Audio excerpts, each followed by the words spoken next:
আমি এখন অবস্থান করছি নোয়াখালী মাঝদি শহরে। এখান থেকে আমরা যাব বান্তাবস্তার নাম কি ভাই? বর্ণফুলি মাদ্রাসা। বর্ণফুল মাদ্রাসায় চলে যাবো এখন। আমরা আজকে সেখানে অবস্থান করবো এবং সেখানে পাকশাক করে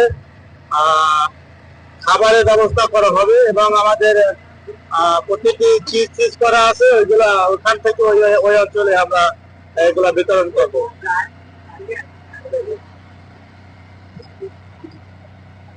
দেখতে পাচ্ছেন এখনো রাস্তার পাশে পর্যাপ্ত পরিমাণ পানি, সামনে আরো অনেক পানি আছে।